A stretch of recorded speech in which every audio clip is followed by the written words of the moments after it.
What is going on, YouTube? Welcome back to another video. It is Tempered Gaming here.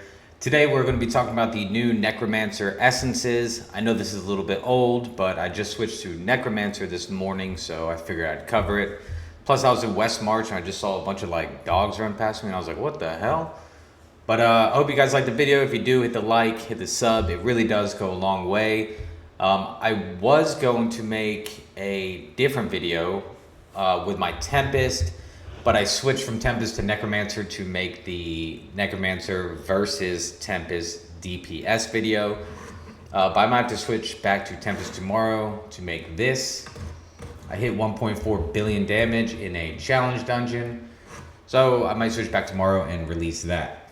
But let's get into it, because there are actually a couple that I think are good, and I kind of want some advice from some people. This one, so Fateful Frame. Grim Scythe also marks enemies for 6 seconds. If a marked enemy is stacked 5 times, the mark explodes and deals 26,000 damage. Is this good? Please drop a comment down below. I have Rite of Exile tonight, and then we have one more week of Immortality. But before tonight, I think I'm going to grind the heck out of some essences. I think I'm about to go farm. Ostalag. Dark Curse marks its targets for 6 seconds, causing them to explode on death, dealing 23,447 damage to nearby enemies. I don't know a lot of people use Dark Curse, so I'm not too sure. Bone Spirit's damage to the same enemy increased by 11.4% with each hit, up to a maximum of 34.2. This kind of sounds not bad. Unfurling Revival. Dark Curse now reanimates corpses into spiritual hounds that attack nearby enemies. Dark Curse damage increases by 18%. I'm trying to think. Well, that would be pretty dang nice. But I'm trying to think, if you use this skeleton army, golem, and skeletal mage, I mean, you would just have and then if you had buffs for every summon you had on the ground. I don't know, interesting. I might have to farm all this and play it out. I do like playing Necromancer quite a bit.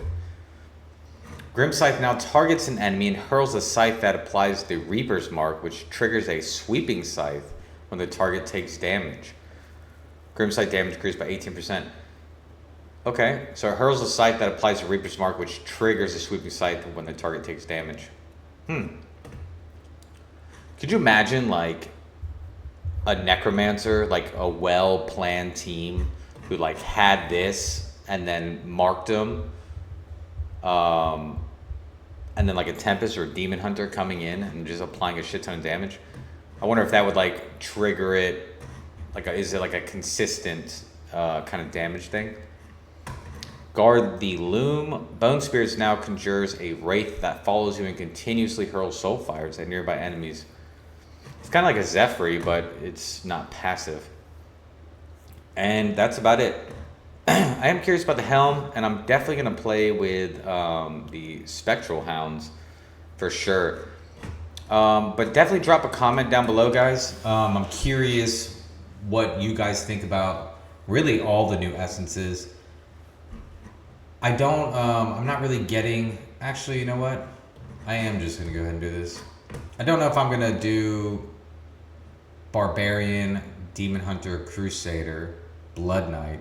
So I'm actually just going to run through them real quick, if that's fine with you guys. So, Demoralize now empowers your steps with wind, causing your movement to emit blasts every few yards. Okay.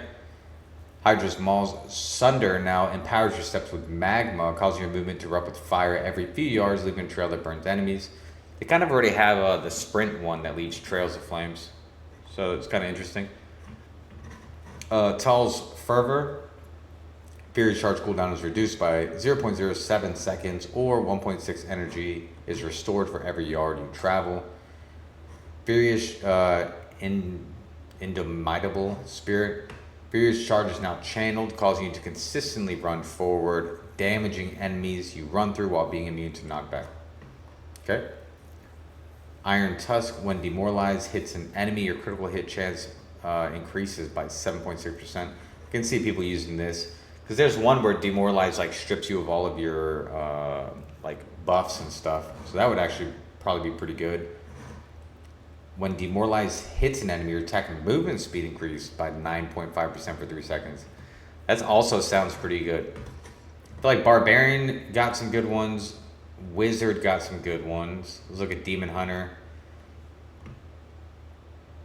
Okay, crossbow shot deals 15% increased damage to poisoned enemies for Demon Hunter.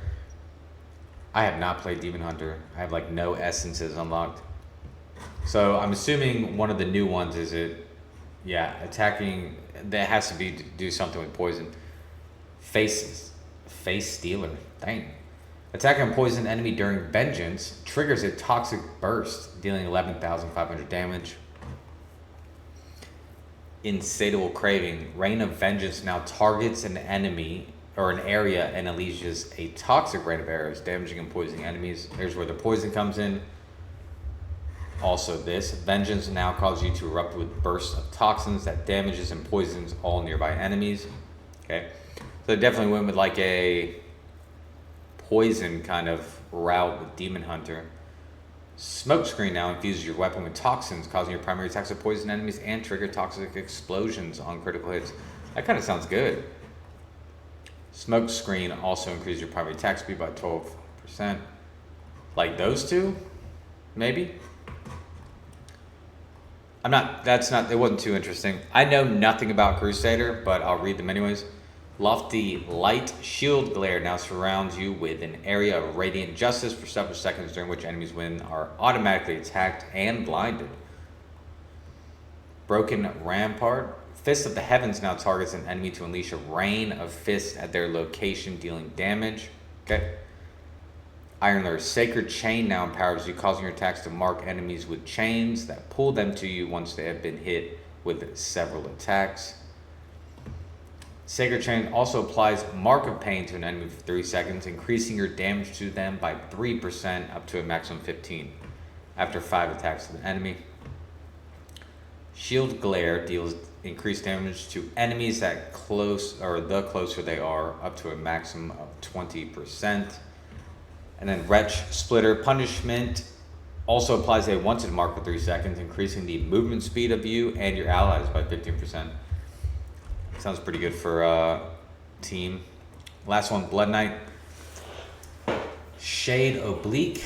Shadow's Edge increases your critical hit chance by 7.6% for 2 seconds when it hits, up to a maximum of 22.8.